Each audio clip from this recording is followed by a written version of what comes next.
perkenalan Ruang Damai. Monggo Mas, Mas Zainal. Ya, terima kasih Mas Rinaldi. Kedengeran nggak suaranya? Dengar Mas. Oke Mas Rinaldi, terima kasih. Assalamualaikum warahmatullahi wabarakatuh. Perkenalkan, saya selaku Direktur Eksekutif Ruang Damai memperkenalkan sedikit Ruang Damai itu apa. Jadi Ruang Damai itu lembaga swadaya masyarakat yang bergerak dalam edukasi maupun advokasi terhadap masyarakat yang terlibat dalam isu-isu HAM dan kemanusiaan. Kami berharap Ruang Damai itu menjadi ruang yang aman bagi siapapun, kelompok masyarakat, kelompok marginal maupun individu yang terlibat dalam konflik sosial, ekstremis violent maupun dalam konteks kemanusiaan. Kegiatan-kegiatan yang dilakukan Ruang Damai ada banyak sekali. Mungkin nanti teman-teman bisa lihat di webnya, bisa ngikuti medsosnya, Instagramnya, Twitternya maupun Facebooknya gitu. Banyak sekali dan menarik. Mungkin teman-teman nanti ada yang berminat. Di antaranya ada Kakak Adik Berdamai. Program Kakak Adik Berdamai ini yaitu suatu program semacam orang tua asuh diperuntukkan untuk adik-adik yang masih di usia sekolah yang kurang beruntung, yang bapaknya terlibat dalam konflik sosial maupun isu HAM, misalnya ada yang meninggal, ada yang masuk penjara dan sebagainya gitu. Sementara anak-anak ini kan tidak berdosa, tidak tahu menahu, sehingga kami berusaha memfasilitasi anak-anak tersebut supaya tetap bisa melanjutkan pendidikannya, baik itu pendidikan formal maupun informal. Kami membuka seluas-luasnya siapapun yang ikut yang ingin dan peduli untuk bergabung dalam program Kakak Adik Berdamai. Selain itu, kami juga aktif melakukan pendampingan psikososial terhadap kelompok masyarakat marginal maupun individu yang terlibat dalam isu-isu kemanusiaan dan konflik HAM gitu. Misalnya kelompok yang dituduh sebagai teroris dan sebagainya gitu. Kita dampingi mereka secara psikososial, harapannya agar perilaku mereka berubah, mereka siap kembali ke masyarakat, mereka lebih bijak dalam menyikapi segala perbedaan yang ada di masyarakat, dan kemudian bisa kembali seperti kita semua. Karena tidak semua orang yang di penjara itu jahat.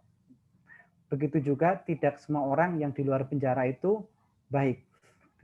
Jadi hakikatnya hak semua itu sama. Oke, mungkin itu saja. Selamat menikmati acara yang disajikan oleh Ruang Damai. Mudah-mudahan webinar yang diadakan sebulan sekali ini bisa terus berlanjut dan bisa terus memberikan manfaat bagi kita semua. Apalagi narasumber kita ada 2 orang ya. Saya baru membaca satu nih narasumber kita. Yang pertama itu Mas Yudi ya. Kalau nggak salah Mas Yudi ini juga pengusaha muda.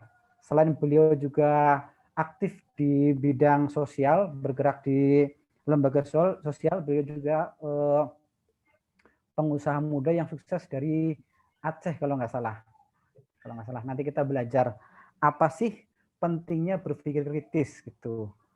Ternyata ini juga merupakan modal penting untuk memahami perdamaian, untuk kita bisa berdamai. Kalau kita kemarin webinar sebelumnya berdamai dengan diri sendiri. Mungkin di sini nanti kita belajar sama 2 narasumber kita, dan Mbak Emilia Tiurma Sahifira juga, bagaimana sih kita berdamai dengan orang lain gitu. Sehingga terwujudnya negara Indonesia itu kalau menurut Islamnya itu baldatun thayyibatun warabbun ghafur. Saling toleran, saling menghormati. Kalau punya aspirasi, punya keinginan yang disalurkan dengan cara-cara yang baik, dengan cara-cara yang mau'izah hasanah, disalurkan dengan misalnya kalau yang punya keinginan politik ya melalui parpol, yang minatnya di mana juga bisa disampaikan melalui ormas dan sebagainya. Yang penting dengan cara-cara yang damai seperti itu. Sehingga cara kita berpikir kritis itu menghadapi atau menerima informasi ataupun apapun itu harus kita kritisi gitu. Misalnya ada berita apa ada orang seperti apa bagi kita harus kritis. Kritis artinya adalah check and balance mungkin ya. Nanti saya diluruskan saja kalau misalnya perspektif saya ini kurang benar. Check and balance atau check and recheck berita maupun informasi apapun. Atau kalau bahasa muslimnya itu tabayun. Itu saja dari kami, mudah-mudahan itu saja dari saya ya, selaku pimpinan Ruang Damai. Mudah-mudahan seminar ini berjalan lancar, semuanya sehat semua, weekend kita menyenangkan bersama Ruang Damai. Terima kasih Mas Aldi. Assalamualaikum warahmatullahi wabarakatuh. Waalaikumsalam warahmatullahi wabarakatuh. Terima kasih Mas Zainal atas sambutannya. Oke teman-teman, sebelum lupa, Ruang Damai juga kita seperti yang Mas Zainal bilang membuka partisipasi sebesar-besarnya untuk teman-teman yang ingin terlibat gitu. Kalau teman-teman lihat di Instagram kita sedang oprek untuk penggerak perdamaian gitu. Di situ ada program-program yang teman-teman bisa pilih. Monggo teman-teman bisa langsung cek atau yang tertarik daftar itu. Kita belajar bareng-bareng di sana gitu. Karena isunya sangat menarik dan jarang gitu. Seperti itu. Untuk acara nanti nih, teknisnya, pertama itu nanti kan ada 2 narasumber gitu yang akan menyampaikan paparan atau materinya itu selama masing-masing 30 menit. Lalu setelah itu selanjutnya 15 menit untuk tanya jawab gitu. Kalau kurang nanti kita bisa atur lagi. Itu dulu teman-teman. Untuk narasumber kita, yang pertama ini adalah Kak Emilia Tuerma Safira. Beliau adalah Senior Planning Impact and Development Officer di Indica Foundation. Beliau merupakan lulusan dari Ilmu Komunikasi FISIP UI dengan peminatan kajian media pada tahun 2019. Kak Emil pernah menerima Short Term Award dari Australia Award tentang Leadership for Senior Motivated Women Leaders. Sebelumnya, Kak Emil bekerja sebagai konsultan komunikasi dan analis media. Selain bekerja di Indica Foundation, Kak Emil menjadi trainer dan fasilitator untuk topik berpikir kritis dan analisis masalah untuk berbagai pihak. Jadi memang temanya ini sangat Kak Emil banget nih teman-teman. Jadi silakan teman-teman tanya sebanyak-banyaknya atau yang bikin bingung Kak Emil gitu. Itu dulu dari saya. Waktu dan tempat untuk Kak Emil 30 menit untuk menyampaikan materinya. Silakan Kak Emil. Oke, thank you Rinaldi. Kita langsung ya teman-teman. Selamat sore. Ya ampun, weekend kita ngobrol seru-seru nih ya topiknya ya. Salut sama teman-teman yang semangat belajarnya tinggi.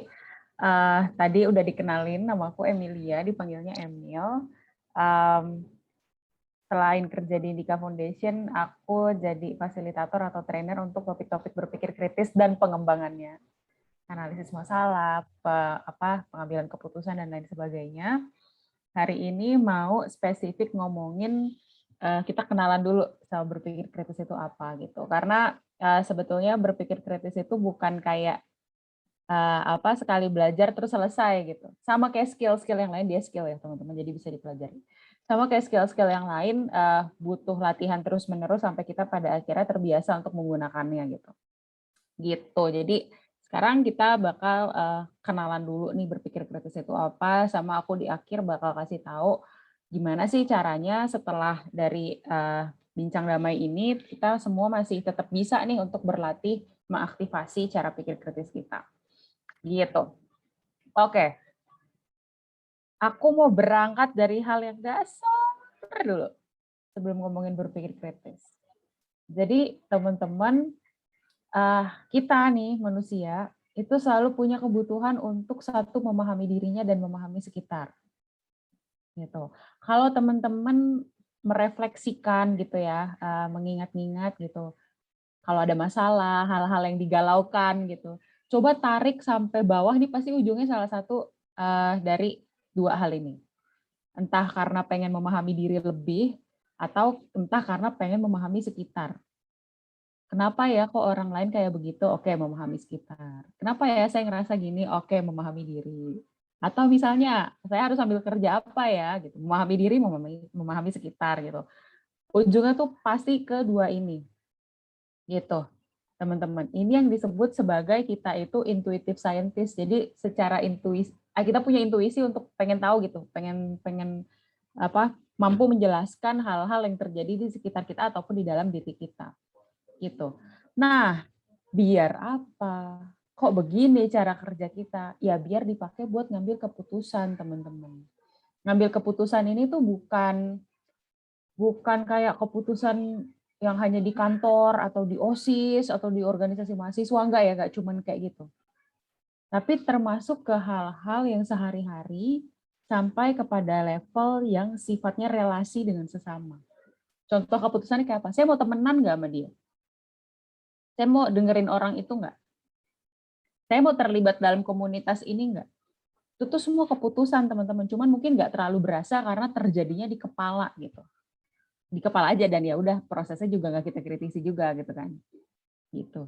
Nah, beberapa keputusan ini punya konsekuensi yang serius, teman-teman. Dan seberapa serius ini tuh juga subjektif gitu. Subjektifnya tergantung dengan konteks kehidupannya teman-teman. Ada yang bagi seseorang memilih teman itu masalah serius gitu. Ada yang ya udahlah gitu, biasa aja gitu. Ada yang milih sekolah masalah serius, ada yang enggak gitu. Tapi sekarang kita bicara dalam konteks keberagaman, bicara dalam konteks apakah kita mau gitu terbuka dengan fakta bahwa memang ada keragaman budaya, ada keragaman kelompok dan lain sebagainya gitu. Nah, itu hal serius. Kenapa? Karena ya berpengaruh dengan kehidupan kita sehari-hari, berpengaruh juga dengan apakah kita secara kolektif akan improve gitu ya. Gitu. Nah, karena serius masalahnya, makanya butuh berpikir kritis nih, teman-teman. Sebetulnya para akademisi tuh juga akademisi dan filsuf gitu ya. Mereka juga nggak berhenti pada satu definisi berpikir kritis. Mereka juga belum terlalu bersepakat. Tapi kalau dari semua yang udah pernah aku baca, bahasa paling gampangnya adalah begini. Jadi berpikir kritis itu usaha memahami. Jadi dia dilakukan secara sadar ya teman-teman. Tuh, usaha memahami dengan memperhatikan logika. Logika itu berarti konsistensi dalam berpikir, kesimpulan yang kita ambil sesuai dengan bukti yang dihadirkan atau pernyataan yang sebelumnya, dan dengan mempertimbangkan berbagai macam sudut pandang. Gitu teman-teman. Ini bisa diresapi dulu. Bisa diresapi dulu definisinya berpikir kritis itu begini gitu. Jadi teman-teman bisa dilihat ini adalah usaha memahami. Di sini kita belum taruh judgement ya teman-teman. Kita belum taruh bahwa sesuatu itu jelek, baik, patut diikuti, tidak patut diikuti, benar, salah. Kita belum taruh judgement. Di sini kita paham dulu gitu. Ya karena benar sebenarnya kayak misalnya kita marah terhadap sesuatu, maksud kamu apa gitu. Loh kok kamu nggak ngerti maksudku, kamu marah gitu. Ya itu menarik juga tuh gitu. Kita belum ngerti tapi kita langsung membenci gitu ya. Kita nggak paham tapi kita benci gitu. Itu juga menarik tuh. Atau kita nggak paham banget kita langsung setuju gitu. Nah itu juga menarik tuh untuk nanti kita bahas gitu ya. Nah jadi intinya adalah si critical thinking itu begini.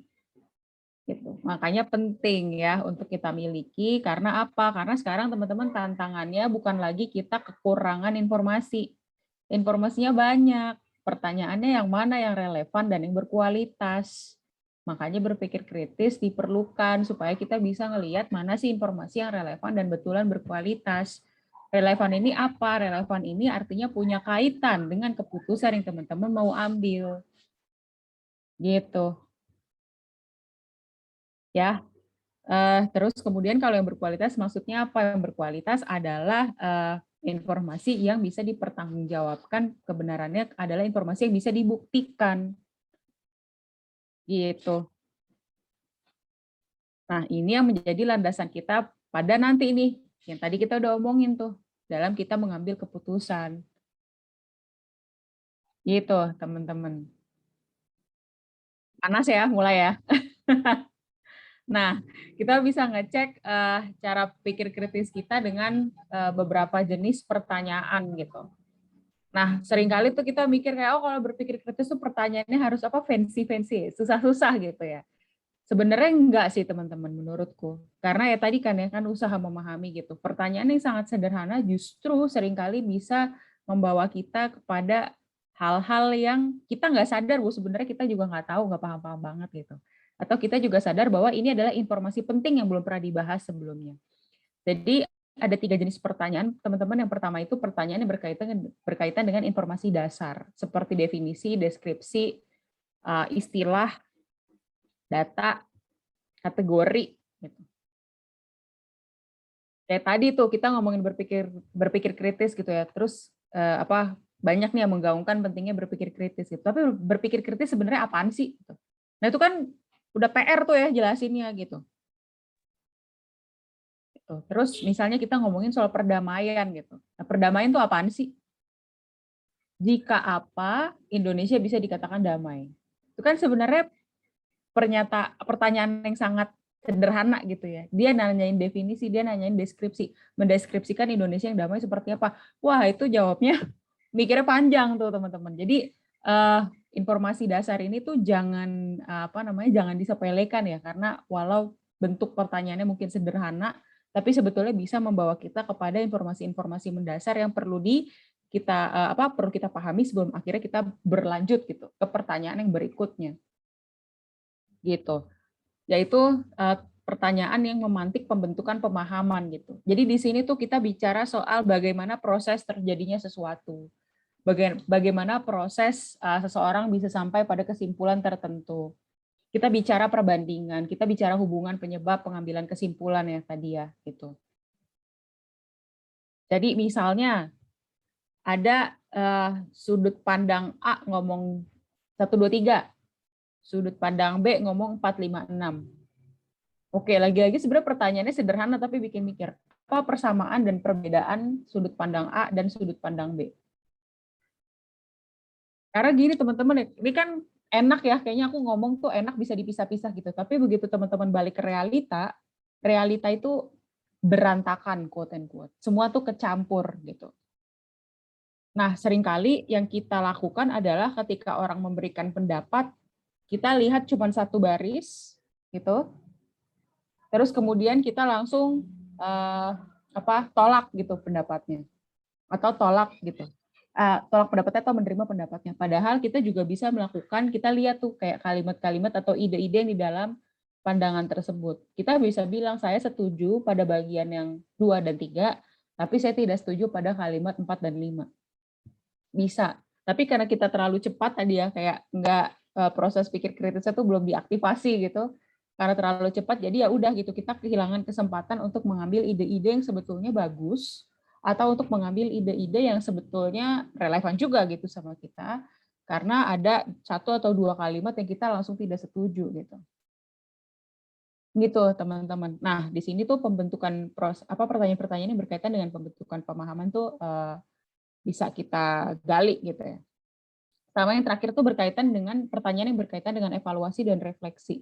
Nah ini udah makin kompleks nih. Karena apa? Karena upayanya tuh udah nggak cuman ngomongin mampu menjelaskan fenomena yang terjadi di luar gitu, tapi udah luar sama dalam gitu, di kepala sendiri juga.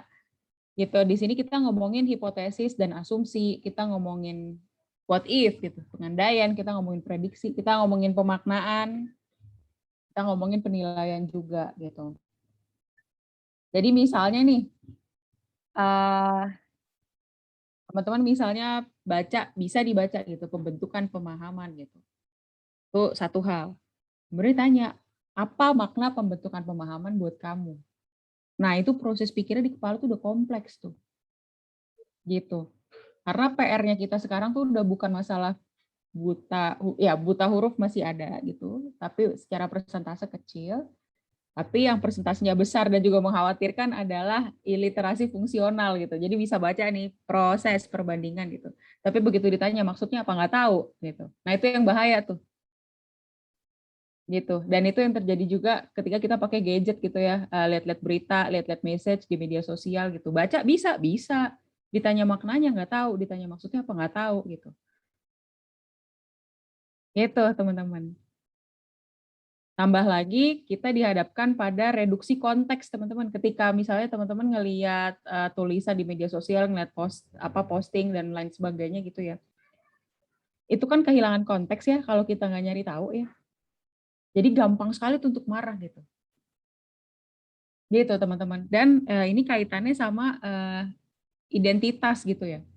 Kaitannya sama identitas. kecenderungan, nanti bisa dikonfirmasi gitu ya sama Mas Yudi nanti. Kecenderungan kelompok ekstrim adalah dia mereduksi identitas manusia yang kompleks menjadi satu saja. Jadi yang tadinya misalnya ya dia bisa melihat, oh dia itu juga seorang ayah, dia itu juga seorang orang yang suka main catur misalnya, dia itu sama-sama suka kopi, gitu.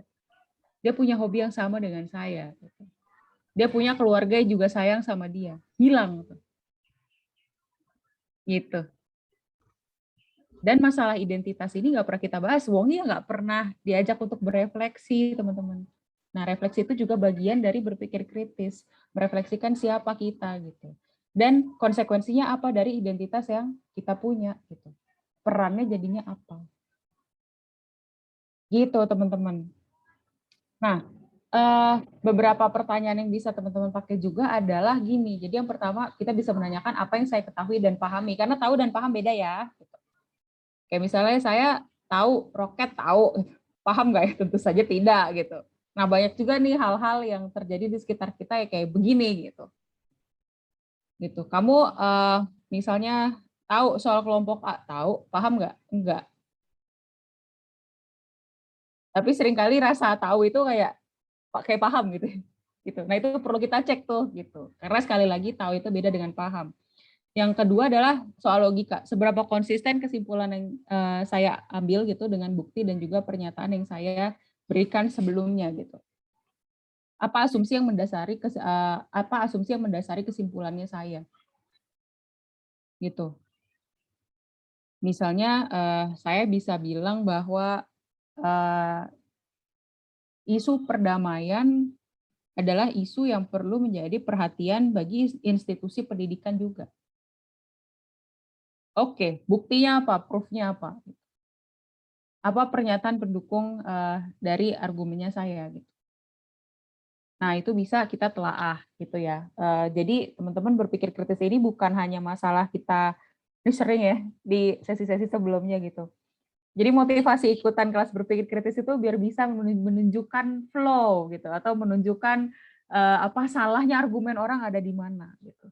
Sayang belajar berpikir kritis dipakai buat nunjukin kesalahan orang ya. Lebih bermanfaat kalau dipakai buat kita ngelihat sebenarnya argumen kita itu udah valid atau belum. Sudah sampai sejauh mana pemahaman kita terhadap sesuatu itu akan jauh lebih bermanfaat, teman-teman. Gitu. Terus yang ketiga adalah, nah ini penting juga nih, siapa yang saya dengerin? Siapa yang saya dengerin, konteksnya gimana? Asalnya dari kelompok mana? Pertanyaan lanjutan turunannya adalah siapa lagi yang perlu saya dengerin? Gitu. Karena seringkali kita berpuas mendengarkan dari satu pihak aja gitu. Terus mengambilkan kesimpulan bahwa realita adalah sesuai dengan yang satu sudut pandang ini saja. Gitu. Padahal tadi kita udah belajar ya berpikir kritis itu ya kita mempertimbangkan berbagai macam sudut pandang. Gitu teman-teman. Sama yang terakhir yang bisa teman-teman pakai, nah ini favorit saya. Bukti apa, bukti atau pernyataan apa yang bisa bikin saya berubah pikiran. Gitu. Misalnya ada pendapat bahwa misalnya gini ya, oke menurut aku ya layanan kesehatan semuanya harus gratis.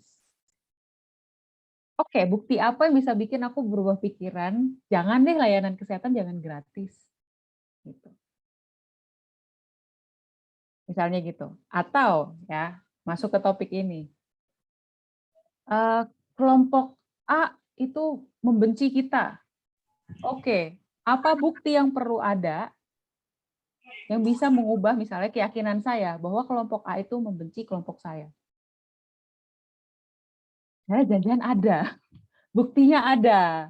Tapi kitanya nggak kepikiran atau kitanya yang terlalu terkungkung untuk mencari bukti di luar zona nyamannya kita, di luar hal-hal yang sudah konsisten ya sama kepala kita gitu. Berpikir kritis nggak nyaman emang teman-teman. Kenapa? Karena pemahaman kita nih, apa yang udah ada di kepala itu ditantang, di-challenge semuanya.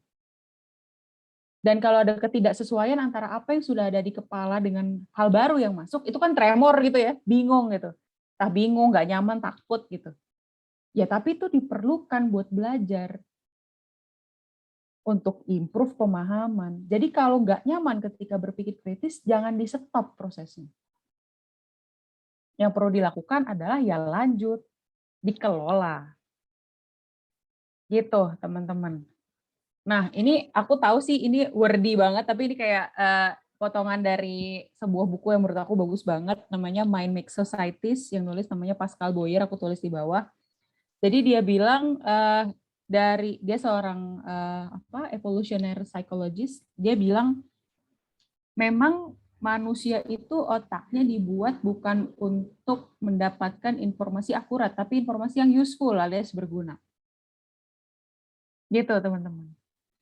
Jadi bukan karena sesuatu adalah fakta, maka akan secara otomatis kita akan menemukan itu, enggak. Ya emang perlu usaha gitu. Jadi kita sadari aja, kita akui gitu. Kita dari dulu kan kita selalu mengeluh-elukan bahwa kita ini ya pintar gitu ya. Secara dari keseluruhan makhluk gitu ya. Ya in a way ada hal-hal kompleks yang memang bisa kita lakukan, betul. Tapi ya kita cara kerja otak kita juga enggak selalu menguntungkan kita gitu. Sekarang kita belajar gitu ya. Nah, jadi kita masuk ini di dalam pemahaman kita jaga-jaga, kita tahu bahwa oh iya memang otak saya nggak secara otomatis mencari hal-hal yang benar. Garis bawahi tidak secara otomatis. Makanya saya perlu tadi usaha, saya perlu sengaja gitu. Cari informasi-informasi yang lebih akurat, cari informasi atau pengetahuan yang bisa memperlengkapi pemahamannya saya. Gitu. Jadi di dalam berpikir kritis mungkin ini teman-teman udah sering dengar ya, ada yang namanya bias. Bias itu kebalikannya kan berpikir kritis itu kan yang dia usaha sadar gitu. Prosesnya panjang, lama gitu. Mikir, bikin bingung. Kalau bias itu tuh pengambilan kesimpulannya otomatis gitu. Hitungan detik tuh kita udah ngambil kesimpulan. Nah, itu dipengaruhi oleh pengalaman, pengetahuan, asal kelompok. Dan bias ini tuh nggak bisa dihilangkan ya teman-teman, karena dalam satu sisi dia membantu kita. Teman-teman bayangin nih kalau semuanya tuh kita bahkan mau makan apa kita berpikir kritis gitu, ntar kita nggak ada keputusan yang bisa kita ambil gitu. Tapi di sisi lain memang ada hal-hal yang tadi ya, yang krusial, yang sangat serius impact-nya gitu, yang kalau kita hanya ngandelin biasa kita doang gitu ya, itu berpotensi untuk menimbulkan kerugian. Jadi yang pertama tuh ada confirmation bias, ini mencari bukan yang benar tapi mencari kenapa saya benar. Atau temenannya, namanya disconfirmation bias, mencari kenapa orang lain salah. Sama aja sebenarnya gitu. Jadi ada yang namanya confirmation bias, terus ada yang namanya overconfidence. Overconfidence ini bukan semata-mata kepedean kayak sombong gitu ya teman-teman ya. Tapi overconfidence ini kayak gini contohnya lah kayak COVID gitu ya. Aduh gimana sih orang-orang tuh masih keluar gitu lagi COVID kayak gini. Loh kamu juga keluar? Enggak, kalau saya nggak apa-apa, saya kan taat prokes. Nah itu contoh overconfidence tuh. Dia menganggap bahwa orang lain lebih rentan kena daripada dia. Sama nih, sama kayak kita. Dan menurut aku perlu hati-hati sih ya kalau kita mulai berpikir bahwa kita lebih kritis daripada yang lain gitu. Karena justru ketika kita mikir kita itu lebih kritis daripada yang lain, kita lebih tidak hati-hati teman-teman ketika ada sesuatu. Gitu. Nah itu bias kita juga gitu ya. Yang ketiga itu ada false dichotomy. Nah ini sering terjadi, apalagi kalau lagi masa-masa pemilu gitu ya, pilpres atau pilkada. Jika tidak A maka B, jika tidak B maka A. Waktu itu aku pernah kritik seorang calon A sebut saja, terus habis itu orang-orang di sekitar langsung gini, berarti kamu pendukung B ya? Gitu. Ya kan saya nggak ngomong apa-apa soal B, saya cuma kritik A, kenapa gitu. Nah bias ini tuh cukup merugikan karena kita jadi kehilangan kesempatan untuk lihat opsi-opsi lain gitu. Kita terpatok aja sama dua opsi gitu. Padahal mungkin ada opsi lain yang lebih baik juga gitu ya. Sama yang terakhir adalah group bias. Group bias ini adalah kita ngambil sudut pandang berdasarkan apa yang menguntungkan kelompok kita. Kak Emil 5 menit lagi ya. Oke, sip. Gitu teman-teman. Nah, karena data itu kan oke, tadi kita udah ngomongin soal ngumpulin data, ngumpulin informasi, dan lain sebagainya gitu. Tapi tetap data itu nggak bisa make decision buat kita, data itu nggak bisa ngambil keputusan buat kita, teman-teman. Kitanya ujung-ujungnya gitu. Oke, ini ada data 1 sampai 100, terus mau apa gitu. Makanya nggak cuman perlu untuk bisa ngambil informasi yang kredibel dan juga relevan, tapi kitanya sendiri juga bisa harus bisa mengidentifikasi bagaimana kita mengambil kesimpulan gitu. Karena bahkan cara kita mengambil kesimpulan juga perlu di-challenge. Salah satu caranya adalah dengan menyadari bias-bias kita ini gitu. Nah, pertanyaannya kenapa belajar sekarang sama ruang damai gitu ya? Di bincang damai, karena teman-teman perdamaian sulit dicapai kalau nggak pakai berpikir kritis. Jadi identitas itu bukan untuk disembunyikan ya. Jadi kayak banyak orang-orang yang akhirnya nggak mau menyatakan dia itu siapa gitu. Ya ujung-ujungnya kita jadi nggak kebiasa nggak kebiasa kan untuk dengan keragaman identitas yang ada gitu. Dengan kompleksitas ini realita emang kompleks ya udah gitu. Tapi nggak biasa gitu. Gitu. Jadi identitas itu bukan untuk disembunyikan tapi untuk dirayakan ya. Terus yang kedua adalah konflik itu nggak bisa hilang selama kita hidup. Makanya perlu dikelola. Gitu. Makanya berusaha menghilangkan konflik itu agak sulit. Tapi yang bisa kita lakukan adalah memperlengkapi orang-orang supaya bisa semakin mahir mengelola konflik. Terus yang ketiga adalah kita perlu peka terhadap kemungkinan solusi dan perbaikan. Kalau misalnya tadi kita udah bahas, saya berpikir kritis memungkinkan kita untuk ngelihat hal itu nggak cuma A dan B, tapi yang lain juga gitu. Nah semuanya itu berangkat dari pemahaman tentang diri dan pemahaman tentang sekitar. Mungkin bisa recall juga kali ya materi bincang damai yang pertama gitu, yang soal berdamai sama diri sendiri gitu. Gitu teman-teman. Nah, oke. Lihat kebenaran itu kayak lingkaran teman-teman. Ini bisa ada kita. Ini truth nih misalnya, aku nggak tahu lah ya truth segede apa gitu. Nah terus ini ada kita nih, itu lingkaran yang putih ini. Terus ada orang lain di lingkaran yang lain tuh. Di sudut yang lain. Sama-sama lingkarannya kecil gitu ya. Rasanya ya beda gitu karena berada di sudut yang berbeda, berseberangan. Tapi sebenarnya dia masih ada di dalam lingkaran kebenaran yang sama.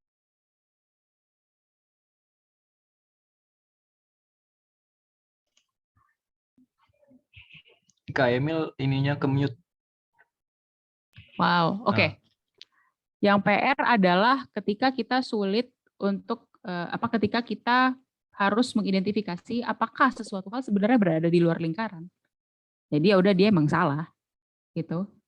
Atau sebenarnya dia beda aja tapi sebenarnya masih ada di dalam lingkaran yang sama. Dan justru ketika kita ketemu sama si sudut pandang yang berbeda ini, pemahaman kita tentang apa yang benar itu justru jadi lebih komprehensif. Itu nambah pengetahuan kita. Jika tidak penuh, karena aku nggak tahu penuh itu sampai mana gitu. Tapi pengetahuan kita nambah gitu. Gitu teman-teman. Nah ini terakhir. Jadi cara-cara latihannya adalah berinteraksilah dengan ide teman-teman, baca, nonton, mendengarkan, termasuk diskusi dengan orang yang berbeda kelompok, berbeda latar belakang, berbeda pendapat. Terus habis itu tanya, karena berpikir kritis gak mungkin kejadian kalau nggak nanya.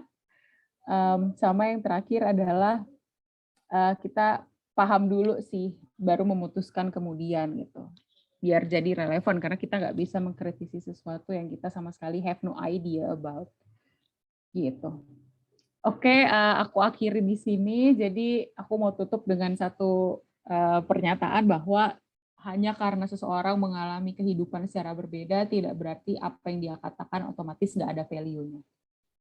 Begitu teman-teman, sekian dari aku kembalikan kepada Rinaldi. Terima kasih Emil, Kak Emil. Tenang teman-teman, karena ini emang sulit gitu ya materinya. Karena kalau di kampus sendiri ini 6 SKS teman-teman, MPKTA namanya. Kalau di Panas UI. ya? Dan itu susah. Ya panas. Jadi rekap sedikit teman-teman. Seperti yang disampaikan Kak Emil tadi, bahwa berpikir kritis adalah usaha untuk memahami sesuatu dengan memperhatikan logika dan berbagai sudut pandang gitu ya. Jadi memang dicek dulu informasinya, lalu kita pahami, lalu kita refleksikan, lalu evaluasi, itu cross check kebenaran informasinya dan cross check gitu. Baru deh kita bisa simpulkan tuh seperti itu. Jadi nanti kalau bingung nih di sesi tanya jawab kita bisa langsung bahas juga teman-teman, nggak usah khawatir. Selanjutnya agar lebih mendalam gitu ya pembahasannya, ini ada Mas Yudi itu, Mas Yudi Zulfahri SSTP MSI. Beliau menamatkan magister di Kajian Ketahanan Nasional Universitas Indonesia. Beliau merupakan Direktur Utama PT Udivisi Digital Optima. Lalu beliau juga founder ya, mendirikan Yayasan Jalin Perdamaian, teman-teman. Sebuah organisasi yang memberdayakan mantan narapidana terorisme. Jadi memang pengalaman beliau ini sangat banyak gitu, dan bisa nanti kita cross check nih kasus-kasus kayak CPI dan hal-hal yang memang praktisi atau teman-teman lihat di media massa atau di nasional. Nah, teman-teman bisa langsung tanya nanti dengan Mas Yudi. Mas Yudi, udah siap? Ya, Kak Silakan, Rinaldi, Mas. sudah? Oke. Makasih. Ya, Assalamualaikum warahmatullahi wabarakatuh. Waalaikumsalam. Bismillahirrahmanirrahim. Alhamdulillahirrahmanirrahim. Wassalatu wassalamu ala nabiyina Muhammadin wa ala alihi wa sahbihi ajma'in. Sebelumnya nih, terima kasih kepada Ruang Damai ya, yang sudah mengundang saya di acara ini. Oke, di sini saya ingin berbagi pengalaman aja sih ya. Karena kalau ilmu kayaknya tadi dari Kak Emil itu udah cukup padat. Nah, ini saya bagi pengalaman aja ya, kaitannya dengan pembahasan kita ya, berpikir kritis untuk usaha untuk mewujudkan perdamaian ya, begitu. Oke teman-teman, saya perkenalkan diri dulu ya. Nama saya, sebentar, ini screen share-nya kelihatan ya? Kelihatan, Mas. Oke, nama saya Yudi Zulfahri, lahir di Banda Aceh, 18 Maret 83. Dulu saya tuh pernah kuliah di STPDN, kalau sekarang namanya IPDN ya, pada tahu ya pasti, sekolah kedinasan. Dan siapa yang sekolah di sini otomatis pasti jadi PNS. Nah, dan saya juga sempat ya bekerja di PNS, sebagai PNS di Pemko Banda Aceh setelah lulus tahun 2006 itu. Nah, tapi kemudian saya pernah terpapar oleh radikalisme, dan itu merubah semua kehidupan saya, bahkan ya seperti di gambar ini menghancurkan. Karena dulu saya masuk STPDN itu cita-cita dari SMA ya, malah terpapar radikalisme dan itu hancur berantakan. Apa yang terjadi setelah saya terpapar? Saya terlibat dalam sebuah kasus terorisme. Itu di tahun 2010, jadi 2006 lulus, kemudian 2010 saya terlibat kasus. Jadi 2006 lulus terpapar, kemudian terlibat kasus pelatihan militer. Waktu itu di Pegunungan Jeli, ini foto kita waktu di atas ya, waktu kita di camp militer itu. Dan kemudian saya tertangkap ya, jadi masa tahanan cukup lama, 5,5 tahun kurang lebih, dari Polda Metro sampai ke LP Banda Aceh. Nah, kemudian pasca bebas, kemudian setelah bebas ya, saya mulai beraktivitas sebagai narasumber di berbagai seminar pencegahan terorisme bersama BNPT atau lembaga-lembaga yang fokus ya dalam masalah pencegahan terorisme atau perdamaian seperti Ruang Damai ini. Kemudian saya lanjutkan magister tadi di UI, di Kajian Ketahanan Nasional. Lalu saya sempat ikut peace program di Mindanao bersama UNDP. Waktu itu kita 10 hari bersama rekan-rekan dari NU, karena di Mindanao itu MILF sedang damai, proses perdamaian dengan pemerintah Filipina. Jadi kita ikut diajak untuk merumuskan bagaimana sih kurikulum pendidikan yang bisa mencegah orang agar tidak terpapar ya, tidak rentan terhadap radikalisme. Karena di sana cukup tinggi ya, sangat rentan gitu masyarakat di sana untuk terpapar oleh radikalisme. Jadi sempat 10 hari di sana. Ini foto di campnya MILF, masih pakai senjata mereka waktu itu. Jadi karena masih proses perdamaian, MILF ini masih belum lepas senjata. Kemudian saya juga sempat studi banding ke Suriah, ya, ke Lebanon. Itu Suriah masih konflik ya, 2018. Waktu itu kita bersama beberapa ormas, saya ikut dilibatkan di situ, mewakili Jalin Perdamaian. Kita jadi tamu negara pertama pasca konflik di Suriah dari Indonesia tuh. Jadi di sana pakai full rider dan kita masuk ke wilayah-wilayah yang hancur berantakan karena konflik. Di sana kita bertemu dengan banyak orang, banyak dari masyarakat Indonesia, mahasiswa, dosen di sana ya, ulamanya, terus pemerintahnya. Kita ketemu dengan Menteri Rekonsiliasi dan Menteri Wakaf. Dan ini cukup sebenarnya kalau mau kita bahas sesi di studi banding di Suriah ini cukup menarik untuk kita bahas korelasinya dengan Indonesia ya, kondisi di Indonesia. Kemudian juga sempat ke studi banding ke Vatikan dan Bosnia, itu kita di tahun 2019-nya, itu menemukan banyak hal menarik ya. Ini saya dengan salah satu menteri ya, Monsieur di Vatikan itu, dia katakan bahwa dia mengkaji berbagai konstitusi di seluruh dunia dan dia katakan bahwa seharusnya negara yang paling layak untuk konflik atau pecah itu adalah Indonesia seharusnya dilihat dari berbagai sisi. Jadi kalau di Bosnia hanya 3 etnik ya 3 agama itu sudah pecah berantakan. Nah Indonesia seharusnya paling layak untuk pecah. Tapi justru ya Indonesia itu sampai sekarang masih bertahan. Makanya kesimpulan beliau ini itu bahwa kenapa sih Indonesia bisa bertahan itu karena konstitusinya. Konstitusi itu yaitu lebih spesifik Pancasila, sehingga dia sempat mengeluarkan statement bahwa Pancasila itu konstitusi terbaik di dunia, kata beliau ini. Ya, setelah dipelajari ya. Kemudian ya saya juga sempat menerbitkan nih buku Bayang-Bayang Terorisme. Ini buku yang saya bukan pengalaman pribadi, tapi ini lebih ke kajian ya. Kajian saya di Magister itu UI. Nah ini buku ini memaparkan tentang bagaimana sih sejarah benang merahnya dari awal kemunculan terorisme dan bagaimana pemetaan ideologi. Jadi ada banyak kelompok-kelompok muncul, ini perbedaan-perbedaan ideologinya di mana aja sih gitu. Nah ini buku ini membahas ini. Baik, ini kegiatan saya sekarang ya, usaha saya sekarang di digital, startup digital. Nah, kemudian ini menerbitkan membentuk ya Yayasan Jalin Perdamaian. Yayasan ini mewadahi para mantan napiter khususnya yang dari Aceh. Jadi kita bentuk ini untuk menjadi wadah bagi teman-teman baik yang masih di dalam atau yang sudah keluar. Baik, saya ingin sharing nih pengalaman ya. Orang itu kan banyak bertanya, gimana sih waktu saya terpapar dulu kok bisa seorang alumni IPDN itu terpapar radikalisme sampai terlibat kasus terorisme gitu. Karena ya kita tahu di STPDN itu pendidikannya semi militer, wawasan nasional, wawasan kebangsaan itu luar biasa. Saya di kampus itu kalau hormat ke lambang-lambang negara itu sehari minimal 6 kali gitu. Jadi ditanamkan doktrin-doktrin nasionalisme kebangsaan itu benar-benar dalam. Nah, kok bisa tapi malah terpapar. Nah, ini menimbulkan banyak pertanyaan waktu dulu ya, sampai orang heran kok bisa ada yang anggap saya bodoh, ada yang saya sial, macam-macam lah gitu ya. Tapi kemudian ketika saya mulai keluar dari FAM itu saya coba mengkaji ulang, terutama waktu di UI. Kenapa sih saya bisa terpapar? Kenapa ada polisi yang bisa terpapar gitu? Nah, jadi singkatnya ya, kalau kita baca jurnal itu akan banyak sekali teori-teori seputar terorisme dan akan sangat sulit kita ambil kesimpulan. Tapi dari hasil kajian yang saya lakukan itu dengan wawancara dengan Pak Solahuddin, dengan pengalaman pribadi juga, itu sebenarnya terorisme ini simple kalau kita mau itu ya, itu kejahatan yang dia ada 2 unsur gitu, unsurnya ideologi sama kekerasan, itu aja. Nah ideologi ini jadi alasan pembenar, jadi motif bagi pelaku terorisme untuk bergerak. Jadi kenapa sih saya bisa terpapar? Karena saya sudah ditanamkan wawasan nasional dan kebangsaan. Nah jawabannya karena ada ideologi yang masuk, yang menggantikan itu atau mengalahkan ideologi negara, ideologi nasional yang sudah ditanamkan, dia mengalahkan itu. Gitu. Jadi ini simpelnya begitu. Banyak kejahatan-kejahatan yang sifatnya teror ya, kita bilang begal itu juga teror sebenarnya.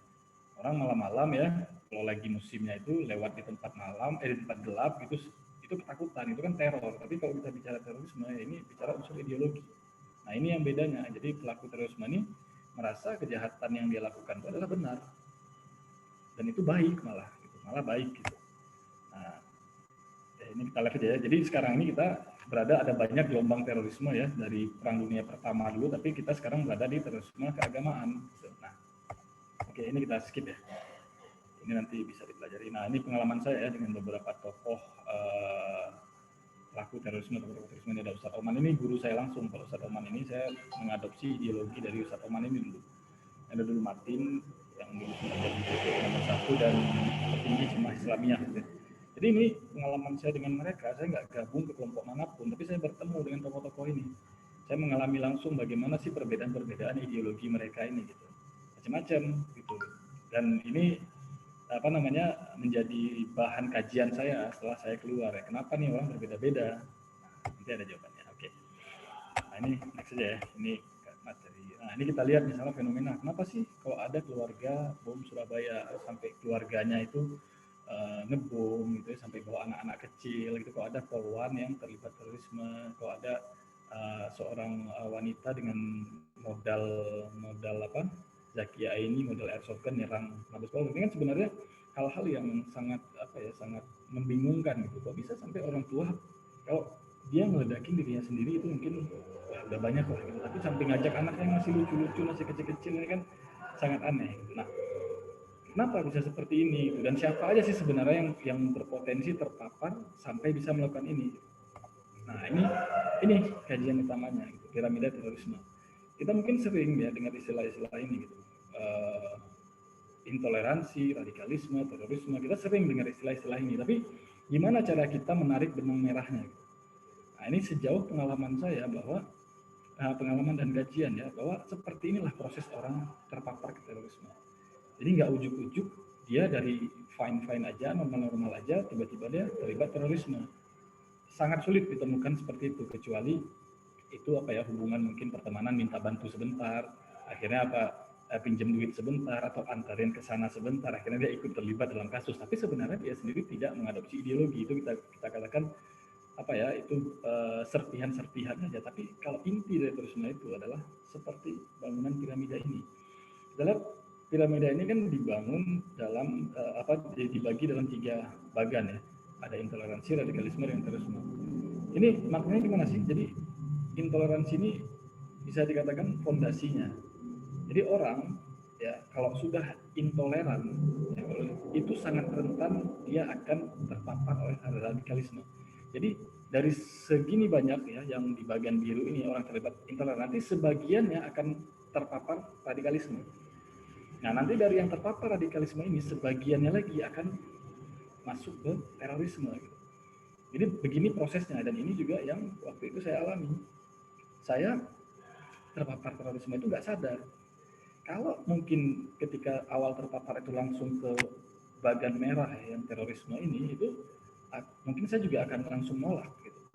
Wah, apa nih, ajaran apa nih, mengerikan. Tapi enggak, pelan-pelan. Nah, jadi terpapar terorisme itu bisa saja kita tuh nggak sadar bahwa kita sedang berjalan, sedang naik ke arah radikalisme atau terorisme. Ketika apa? Kita diintoleransi, kita memiliki paham yang intoleran. Nah, ini pentingnya sebenarnya kita pahami ya gimana proses terpaparnya. Di level intoleransi ini biasanya kita nggak sadar.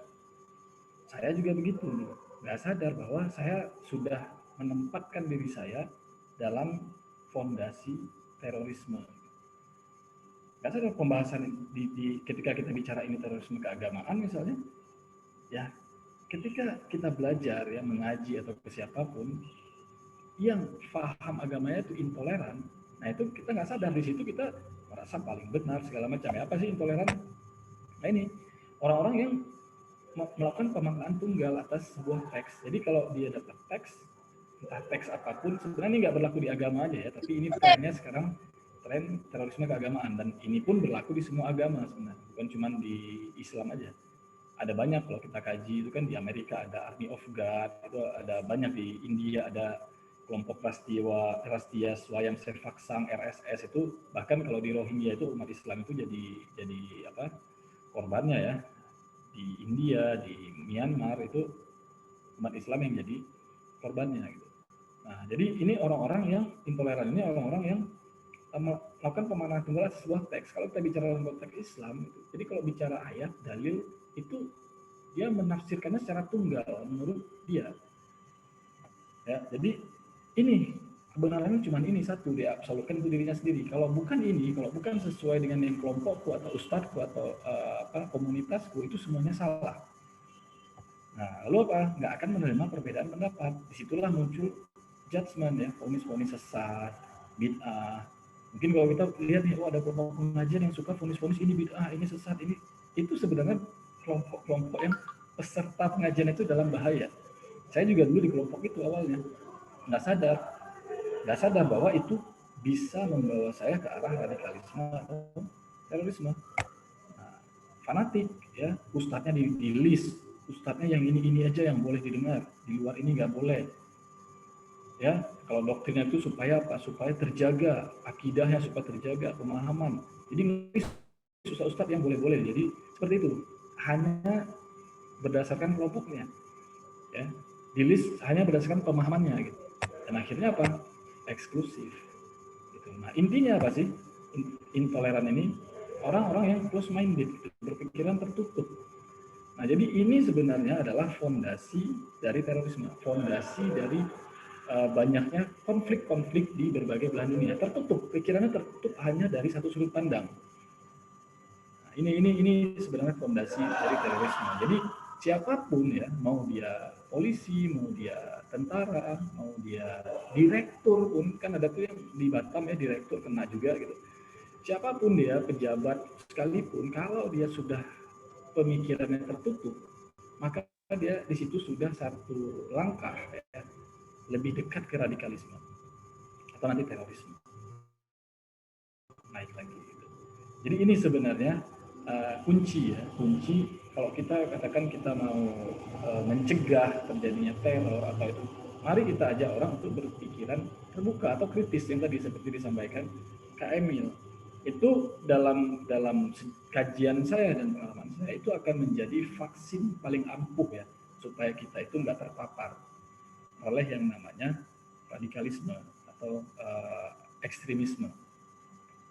Kan kalau misalnya nih kita didoktrin ya, misalnya saya nih anak muda ya di usia muda terpapar, itu kan lagi semangat-semangatnya, lalu dibentuklah pemahaman saya tertutup. Begini cuman. Nah, itu sangat berbahaya. Jadi ini ya kurang lebih bagaimana sih orang bisa terpapar. Prosesnya seperti itu. Nah, ini kita skip dulu ya, ini panjang kita bicara dalil-dalil di sini. Nah, kalau kita bicara bagaimana sih memoderasi pelaku terorisme kita, bagaimana orang yang mau sudah terpapar itu bagaimana kita tarik lagi. Jadi saya dari pengalaman saya dan teman-teman itu melihat sebenarnya banyak pelaku terorisme itu adalah korban sebenarnya.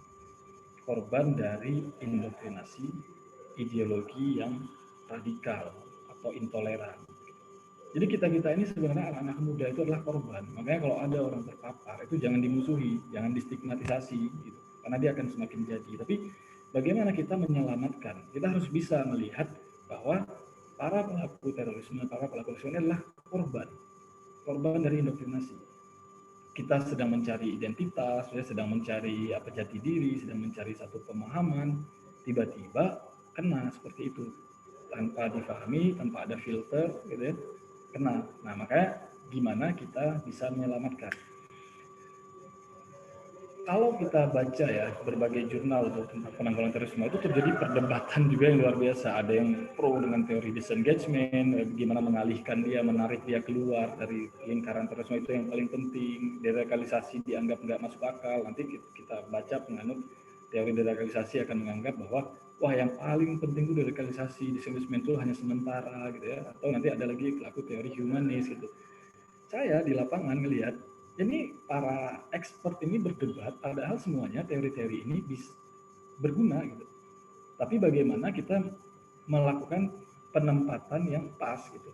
Jadi teori disengagement ini di mana sih kita taruhnya? Oh, di sini.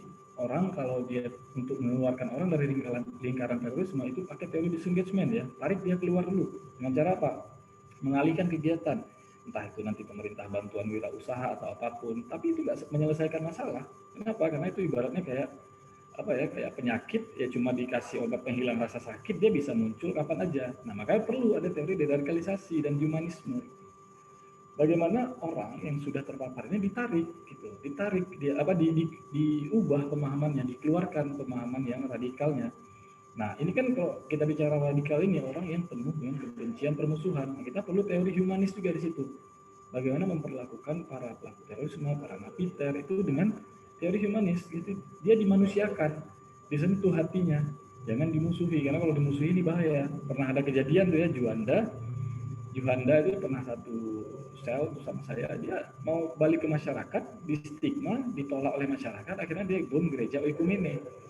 Sekarang ditolak, di stigma. Saya juga terstigma ketika baru keluar, terstigma, tapi alhamdulillah waktu itu pikiran saya udah terbuka, jadi nggak baper gitu di stigma oleh masyarakat. Ya oke, saya membuktikan diri aja bahwa saya udah berubah. Masyarakat juga perlu bukti gitu kan. Nah, tapi nggak mudah untuk bisa dapat pemikiran seperti itu. Nah, kawan-kawan kita ada yang ketika dia keluar, dia di stigma, dia akhirnya merasa hidupnya sempit, nyari kerja nggak bisa, usaha nggak bisa, di masyarakat di stigma, akhirnya dia balik ke kelompoknya, dan yang rugi siapa? Masyarakat sendiri.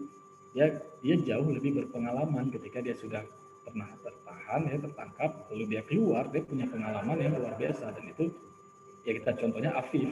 Kita lihat bagaimana Afif di kejadian Sarinah ya, sangat berani gitu ya, nembak-nembakin gitu kan, dia nggak ada takut apapun. Kenapa? Karena ya, dia merasa ya aku nggak guna juga hidup gitu, sudah ditolak segala macam.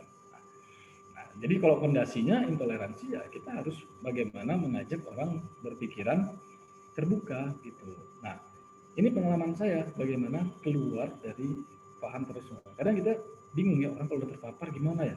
Ada nih kawan-kawan saya cerita, misal kemarin saya baru ketemu teman di Surabaya, ada seminar di Surabaya, bertemu teman satu kampus ya, STPDN, dia cerita kakaknya sudah radikal, sudah mulai ngafir-ngafirin bahkan orang tuanya gitu. Dan dia sangat membenci gitu, si teman saya ini benci sekali dengan kakaknya yang sudah radikal begitu. Saya bilang, kalau kamu benci kakak kamu, kalau kamu vonis kakak kamu sesat, kamu nggak ada beda sama kakak kamu gitu. Saya katakan. Nah, kita harus pahami, orang kalau udah terpapar ini itu orang yang punya pikirannya tertutup.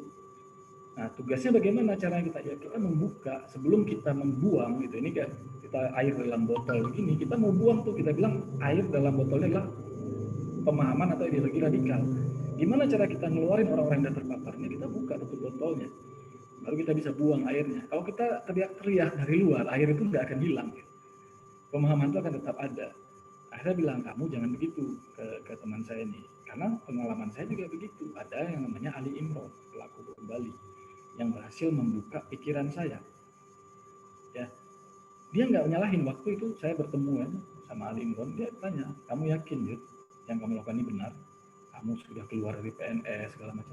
Saya yakin, saya berjuang fisabilillah, berjuang di jalan Allah. Saya ingin membela Islam, membela Allah dan Rasulnya, begitu ya.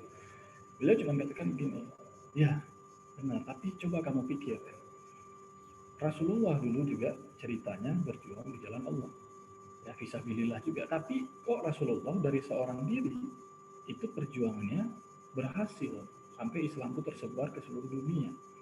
Nah, kita kok dari yang besar dulu, NII, proklamasi negara gitu ya, JI itu minute kemarin ya Nut ya, kan Teman-teman speakernya tolong di mute ya. Terima kasih. ya. Silakan Mas Yudi.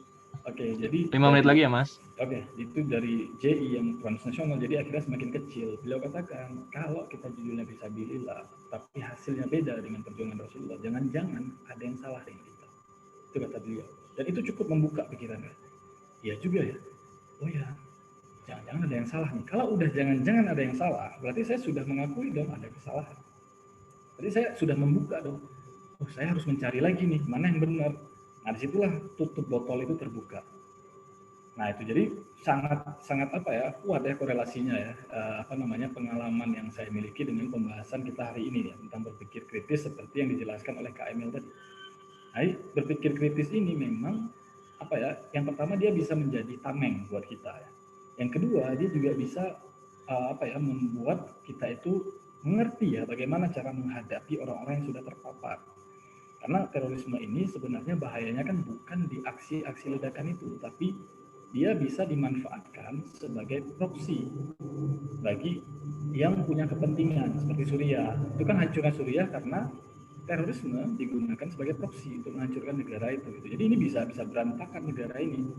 Jadi bisa dipakai untuk kepentingan orang lain nih terorisme ini. Nah, makanya penting kita berpikir kritis, jangan sampai kita menyikapi orang-orang yang sudah terpapar itu dengan pola pikir yang tertutup juga, ekstrim juga, radikal juga. Jadi kuncinya berpikir kritis tadi, melihat berbagai sudut pandang, mencoba memahami kenapa begini, kenapa begitu, mencari jalan keluar.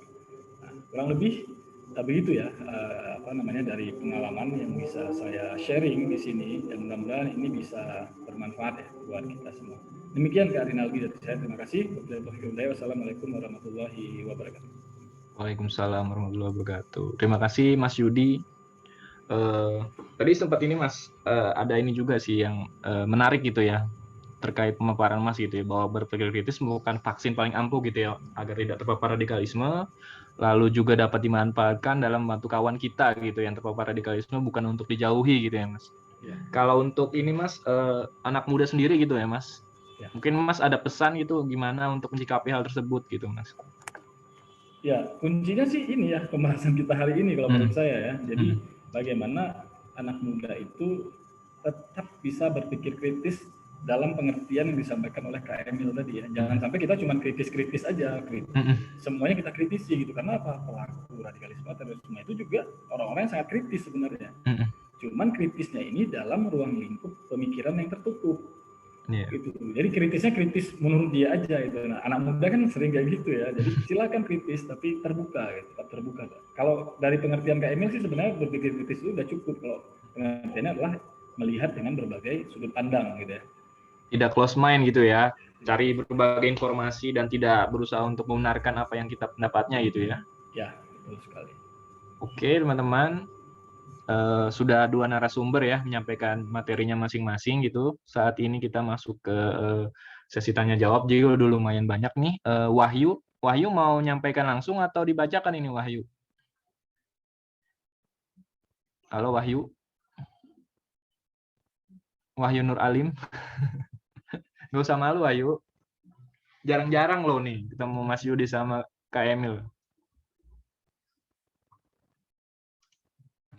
Oh, dibacakan aja. Oke. Bentar ya. Izin bertanya, Kak, apakah setiap individu itu mampu berpikir kritis yang sama? Karena saya punya beberapa teman yang memiliki perilaku intoleran dan berpikir bahwa dia selalu benar. Lalu harus bagaimana tanggapan saya kepada teman ini? Karena dia selalu menganggap bahwa dirinya benar dan tidak mau mengalah. Sedangkan saya pernah berkata, berdebat dengan orang bodoh itu hanyalah konyolan. Lalu saya harus bagaimana sebagai teman, saudara seiman dan setanah air. Oke, mungkin dari Kak Emil dulu, nanti Mas Yudi menanggapi juga. Silakan. Oke, ini juga pertanyaan yang selalu ada di manapun materi berpikir kritis dibahas. Gimana caranya ngajak orang lain gitu. Aku nggak bisa kasih jawaban yang langsung, tapi aku bisa memberikan indikator. Jadi yang pertama, apakah orang ini worth your energy? Apakah orang ini memang kamu mau investasi energi ke orang ini? Itu yang pertama. Kalau jawabannya enggak, ya sudah, biarkan dia belajar di tempat lain. Mungkin ada orang lain yang memang energinya bisa ditaruh ke orang ini gitu. Yang pertama. Tapi kalau jawabannya iya, kita masuk ke indikator berikutnya. Yang kedua, gitu. Kita ganti pendekatan.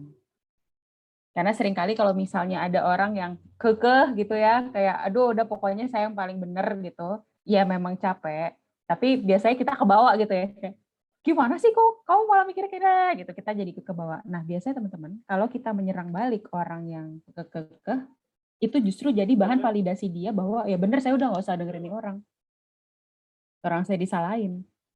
Tapi yang bisa kita lakukan adalah kita juga justru mencoba untuk memahami sudut pandangnya dia. Oh, kamu tuh bilang gini karena gini ya. Terus kemudian pantiklah dengan pertanyaan. Karena biasanya orang-orang yang sudah kekeh dengan pendapatnya, kalau kita istilahnya kasih tahu balik gitu atau kita gurui, itu dia akan pasang tameng tuh. Nggak bisa. Tapi coba teman-teman lempar itu pertanyaan. Misalnya, kamu pernah mempertimbangkan jika skenarionya A nggak? Gitu. Atau kamu pernah mendengarkan orang yang datang dari kelompok B nggak? Misalnya kayak gitu. Atau kamu pernah ketemu bukti lain nggak? Atau kamu punya cara lain untuk menerangkan fenomena ini nggak? Gitu. Jadi perlakukan sebagai ya menurut aku ya manusia ya gitu. Jadi validasi karena dia juga punya perasaan gitu.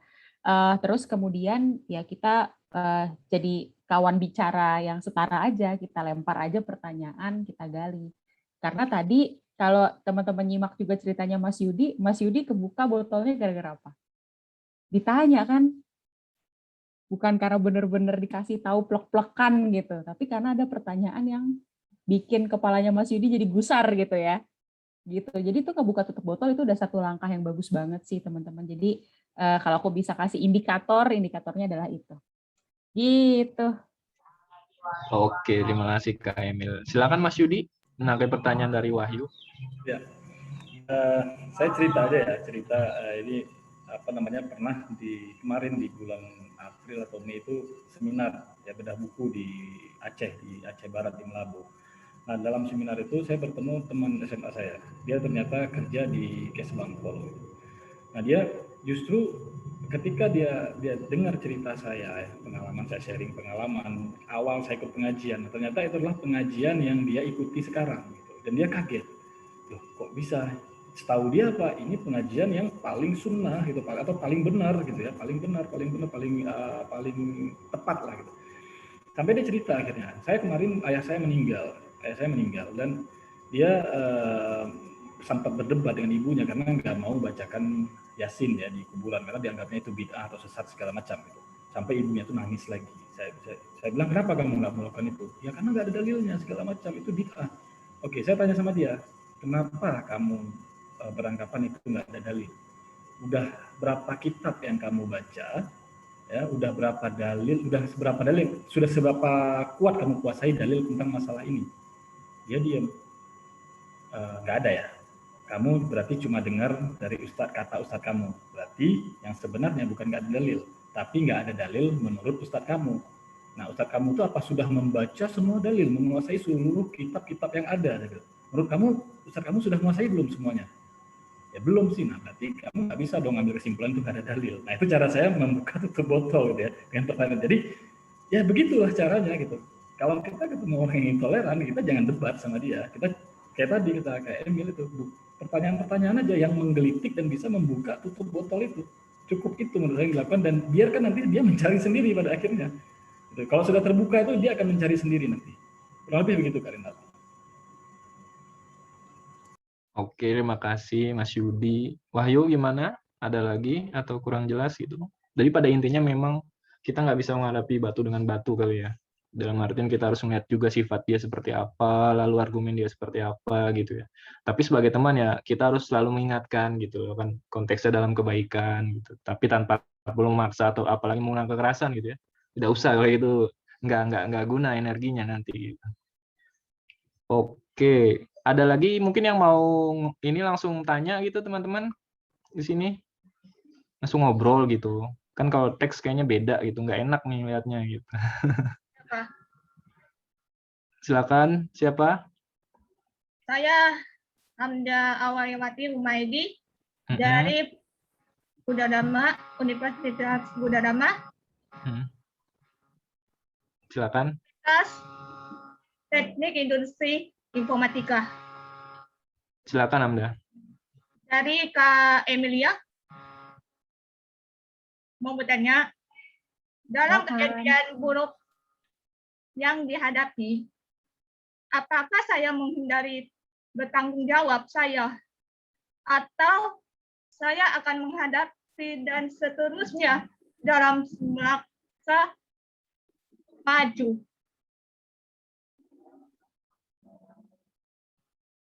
Silakan. Gimana Hamda?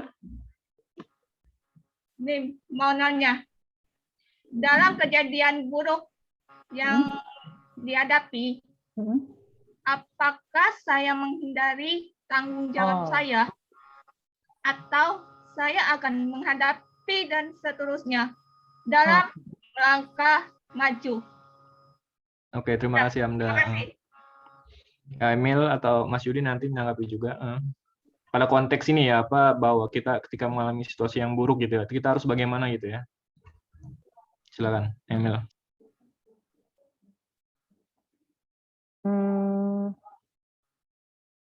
Ini balik sebenarnya faktor personal ini besar ya. Jadi apa yang aku jawab nanti Hamda dan teman-teman nanti tolong kontekstualisasikan lagi gitu. Jadi jangan langsung telan juga dari aku karena unsur personalnya sangat besar gitu. Jadi ketika kita mengalami kejadian buruk sebetulnya opsinya banyak. Nggak cuma dihadapi atau nggak cuma dihindari gitu. Bisa juga kita ambil waktu untuk diam dulu, untuk kita proses gitu. Nah, itu dalam komunitas. Oh ya, gimana Hamda? Itu dalam komunitas Oh, kejadian buruknya dalam komunitas. Ya, Oh, apa lainnya itu? oh, oke. Oke, sebetulnya yang tadi jawaban aku tuh bisa dipakai untuk konteks apapun sih gitu. Jadi lagi-lagi aku kasih indikator aja ya daripada aku kasih jawaban langsung gitu. Jadi yang pertama adalah perannya Hamdah di situ. Ini bisa untuk direfleksikan juga. Jadi pertama peran kita di situ tuh sebagai apa gitu. Sehingga konsekuensinya adalah apa saja sih hal-hal yang memang ada dalam kapasitas kita. Apa hal-hal yang memang ada dalam tanggung jawab kita atau di bawah pengaruhnya kita lah istilahnya kayak gitu. Gitu. Nah, kita bisa merespons kejadian tersebut dengan ya tadi gitu, sesuai dengan kapasitas kita dan juga sesuai dengan hal-hal yang memang masih ada di bawah pengaruhnya kita. Gitu. Nah, jika ternyata kejadian buruknya itu memang cukup kompleks, nggak apa-apa banget kita juga mengajak meminta bantuan gitu ya dari orang lain gitu. Karena siapa tahu kita memang hanya berkapasitas di bagian 1 aja gitu, tapi ternyata ada bagian 2 dan 3 yang memang kita nggak bisa atasi gitu ya. Nah, itu bisa banget untuk minta bantuan juga ke orang lain gitu. Gitu sih kalau menurut aku ya. Jadi lihat kapasitas kita gitu. Gitu Hamdah. Mas Yudi mau Makasih. nambahkan mungkin? Mungkin Makasih, cukup dari Kak Emil ya. Gitu ya. Oke. Terima kasih Hamdah atas pertanyaannya. Selanjutnya kita ke Tegar Erlangga, mau ngobrol langsung atau dibacakan saja? Tegar Erlangga. Ini dia ada 2 pertanyaan masing-masing untuk Mas Yudi sama Emil. Untuk, bentar, oh dibacakan saja. Pada malu-malu ya.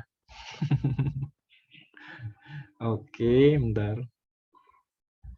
Untuk Mas Yudi, apa yang sebaiknya saya atau kita lakukan bila mengetahui organisasi atau kelompok yang mengarah ke arah radikalisme agar tidak menyebarkan sikap terorisme gitu. Untuk Kak Emil, bagaimana cara melatih untuk selalu berpikir secara kritis? Ini banyak nih pertanyaannya tadi mirip-mirip di bawah nih untuk Kak Emil. Mungkin dari Mas Yudi, silakan Mas. Kalau kita tahu ada kelompok seperti itu gimana nih Mas? Ya, memang ini ya, kalau kita lihat kasus-kasus terorisme itu banyak yang kaget nanti masyarakat. Loh, kok bisa dia itu dikenal selama ini begini begitu ya? Karena memang apa ya, masyarakat itu banyak yang belum paham sih bagaimana ciri-ciri suatu kelompok atau komunitas itu sebenarnya sudah mengarah ke terorisme. Dan ini sebenarnya kalau kita sudah ngerti dan sudah tahu, yaitu tentunya kalau dari saya harus disampaikan ke yang aparat yang terkait ya menurut saya kalau memang sudah mengarahnya ke terorisme. Tapi kalau masih di level intoleran segala macam, ini di kampung saya itu sangat rentan dengan konflik sosial gara-gara kelompok-kelompok pengajian yang intoleran ini. Jadi sebisa mungkin kalau misalnya kita punya wewenang atau punya kuasa itu diajak ngobrol. Karena gini, sebenarnya saya menemukan fenomena yang unik ya dari Ustadz yang pertama kali mendoktrin saya. Nah, pada akhirnya beliau baru saja meninggal ya beberapa bulan yang lalu, tapi di akhir hayatnya beliau itu baru menyadari ternyata apa? Ajaran dia itu ternyata bisa membuat orang jadi radikal atau ke terorisme gitu. Jadi si beliau ini nggak pernah terlibat dalam terorisme, nggak pernah terlibat, tapi semua pelaku terorisme dari Aceh yang terlibat gitu ya, yang terlibat terorisme dari Aceh itu pernah ngaji ke beliau ini. Nah sampai akhirnya beliau nyadar, kenapa ya kok muridku banyak sekali yang terpapar, tapi beliau sendiri nggak pernah ditangkap.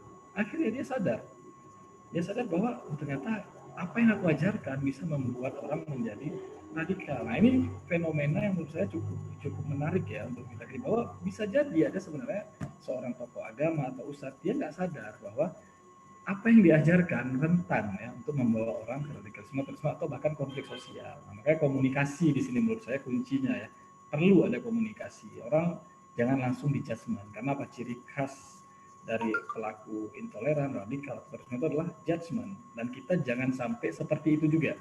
Karena kalau kita seperti itu, kita akan menjadi radikal dari sisi yang berbeda. Gitu. Jadi kita jauhilah buru-buru judgment orang lain itu. dekati dulu, cari tahu dulu kenapa dia begini, kenapa dia sadar nggak sebenarnya. Jadi menurut saya begitu ya, kita jangan ikut-ikutan sama menjadi radikal dari sisi yang lain. Kurang lebih begitu ya dari saya. Terima kasih. Terima kasih Mas Yudi. Itu tegar untuk pertanyaan Mas Yudi. Lalu untuk Kak Emil, silakan. Bagaimana cara melatih untuk selalu berpikir secara kritis? Oke, pertama aku lurusin dulu ya, selalu kritis itu nggak bisa. Karena nanti tadi kita jadi nggak bisa ngambil keputusan apa-apa sampai kamu mau makan atau mau mandi, nanti kamu kritisi gitu. Nanti nggak maju-maju kita gitu. Nah, tapi yang bisa kita lakukan adalah kita jadi lebih terbiasa kalau ada hal-hal yang memang tadi ya serius, konsekuensinya besar, gitu. Seperti tadi itu kan memilih ideologi, belajar agama ke siapa, memaknai spiritualitas kayak apa, itu kan hal-hal serius gitu ya. Nah, yang bisa kita lakukan adalah gimana caranya supaya kita semakin terbiasa untuk mengaktifasi cara pikir kritis itu ketika kita berhadapan pada hal-hal yang serius gitu. Hal-hal yang matters lah gitu, hal yang penting. Nah, yang pertama adalah tadi ya aku udah sempat sebut, jadi berinteraksilah dengan ide. Jadi kita jangan nyaman-nyaman aja gitu sama apa yang ada di kepala kita gitu, interaksilah sama ide gitu. Kayak begini ya, kita diskusi, kita baca buku, kita mendengarkan sudut pandang orang lain gitu, itu yang pertama. Terus yang kedua, biasakan bertanya. Kalau misalnya pun teman-teman nggak mau nanya ke orang lain, tanya aja ke dalam. Misalnya ngeliat sesuatu gitu, apa yang saya maknai dari sini? Gitu. Atau ketika teman-teman melakukan sesuatu, teman-teman tanya, asumsi apa yang mendasari perilaku saya ini? Atau paling sederhana, tes yang sering aku lakukan. Aku tanya, kamu hari ini ngerasain apa? Nah, terus kadang tuh sering tuh aku ketemu orang-orang bahkan kesulitan untuk menamakan emosinya dia gitu. Nah, itu kan berarti jarang nanya ya ke dalam gitu. Nah, itu bisa dipakai tuh. Bertanya gitu, teman-teman. Itu sih sering-sering dilatih. Kayak gitu caranya. Oke, terima kasih Kak Emil. Ya karena kalau kita kritis melulu hal-hal yang nggak penting tuh jadi dikritisi gitu. Kayak misalnya sepak bola, klub sepak bola Arsenal dia apa gitu. Itu nggak penting dibahas gitu. Tremor juga nanti kita. Iya benar. Jadi memang harus lihat dulu sih apa topik atau hal apa yang kita lagi bahas ini apakah perlu gitu untuk dikritisi. Selanjutnya dari Aulia Ava. Aulia mau nanya langsung atau gimana ini? Atau dibacakan? Oke, kalau nggak ada ini kita bacakan aja. Ini masih sama gitu ya terkait dengan tadi pertanyaannya. Cuma ini dikaitkan dengan sejauh mana gitu berpikir kritis dapat dimasukkan dalam bidang pendidikan gitu Kak Emil. Mungkin Kak Emil yang bisa jawab nih. Materi berpikir kritis dikaitkan dalam pendidikan. Sebenarnya bisa banget ya. Karena bisa banget, sangat-sangat nyambung gitu. Dan sebetulnya udah dicanangkan ya, yang profil pelajar Pancasila itu kan salah satunya bernalar kritis, sama mazhab kayak setauku sih sudah diperbaharui ya. Jadi kita pakai definisi pendidikan karakternya Ki Hajar Dewantara, olah rasa, olahraga, olah hati, olah pikir. Gitu. Jadi sebenarnya sangat bisa. PR-nya pelaksanaan di lapangan, teman-teman gitu. Jadi kalau sejauh mana ya bisa banget dilanjutkan gitu di berbagai macam aspek. Paling ya itu ya PR-nya adalah bagaimana pelaksanaan di lapangan sama seberapa konsisten itu dilakukan sih. Gitu Aulia.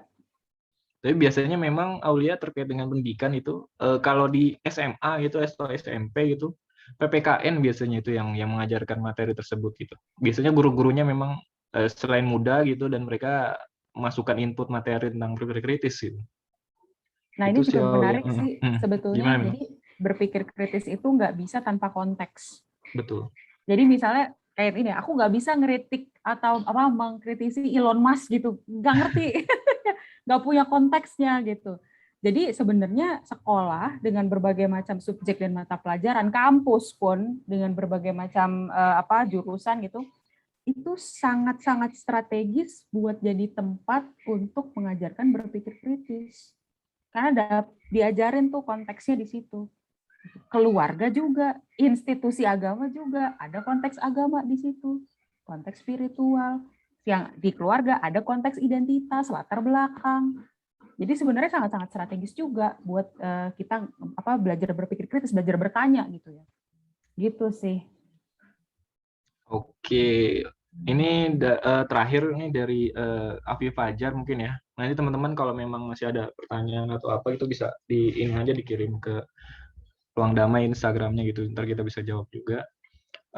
Untuk Mas Yudi mungkin ya, karena ini terkait peran-peran apa saja dan strategi apa milenial untuk mewujudkan perdamaian ke depannya gitu. Atau Kak Emil nanti mau menambahkan gitu.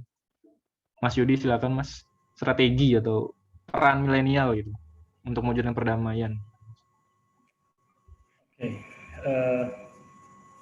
ini berat ya pertanyaannya. Peran milenial untuk mewujudkan perdamaian.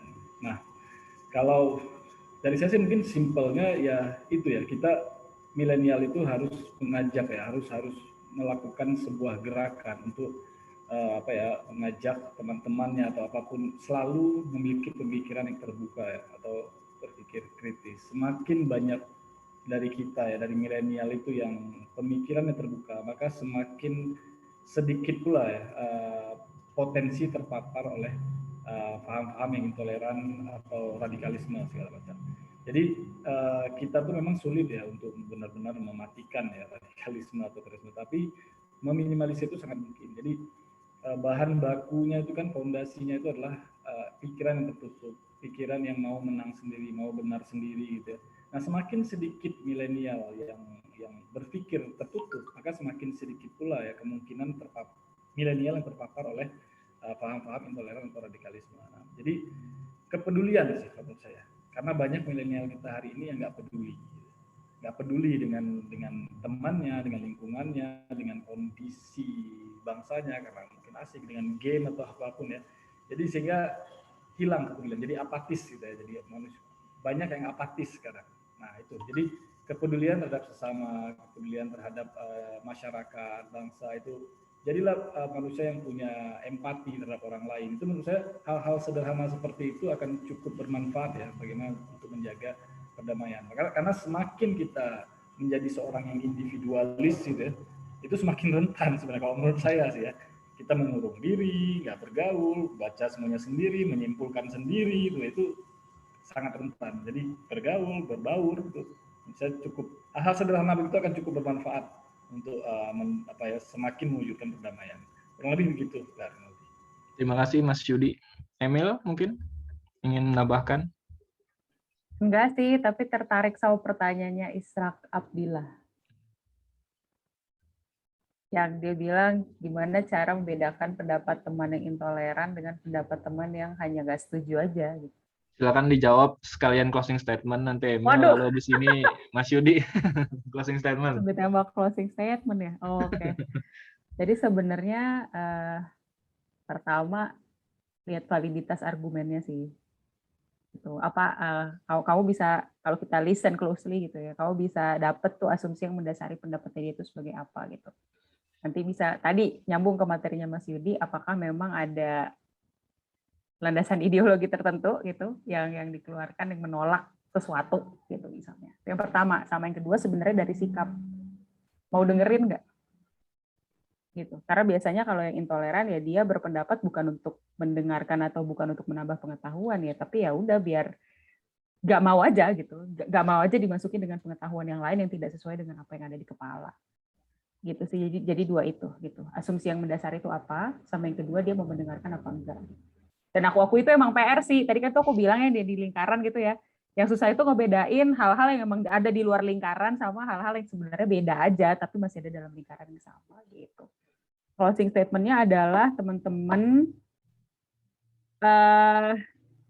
berpikir kritis itu nggak bisa sekali doang terus langsung bisa, tapi harus rajin-rajin dilatih. Itu yang pertama.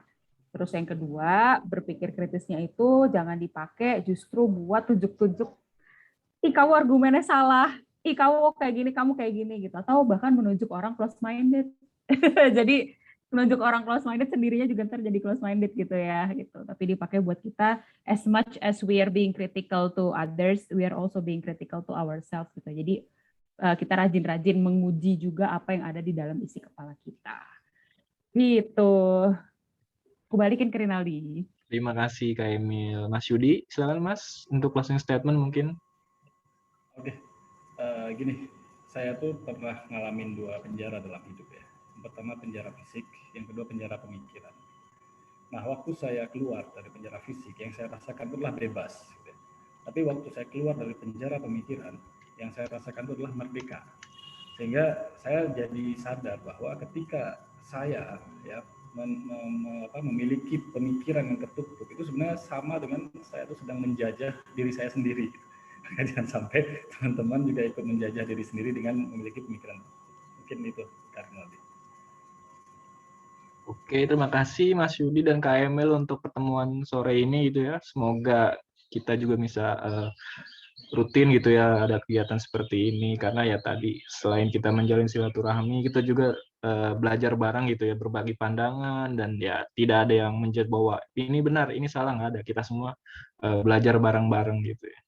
Oke, teman-teman, terima kasih untuk kehadirannya hari ini di Bincang Damai edisi September. Kurang lebihnya mohon maaf ketika ada salah katanya. Kita foto Ya. bareng terlebih dahulu ya. Oh iya benar. Kita foto bareng dulu teman-teman, boleh dihidupkan videonya yang bisa gitu. Tapi jangan lagi di motor, bahaya nanti. Kak Santi di screenshot Kak. Oke, nanti Kak Rinaldi dihitung aja, nanti aku akan Oke. langsung screenshot Kak. Sudah siap semuanya? Dihitung dari 3 ya. 3, 2, 1.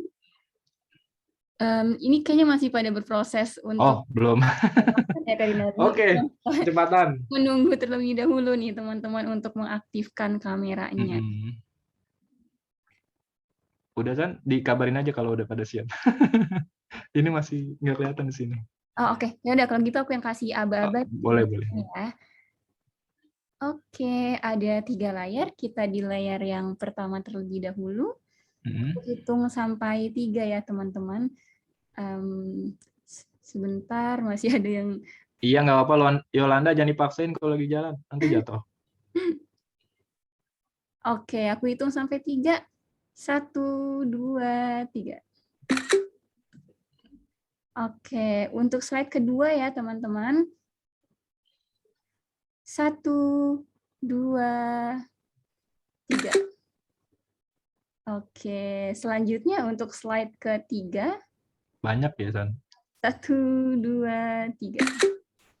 Oke, Terima kasih teman-teman semua. Terima kasih Mas Yudi, terima kasih Emil atas waktunya. Jangan lupa pantengin juga di Ruang Damai gitu teman-teman. Kita juga ada program tersebut yang penggerak perdamaian. Kalau teman-teman tertarik gitu silahkan. Oke, itu aja dari saya. Kurang lebihnya mohon maaf. Wassalamualaikum warahmatullahi wabarakatuh. Terima kasih teman-teman. Terima kasih semuanya. Mas Yudi, ya semuanya ya. semuanya. Terima kasih Kak.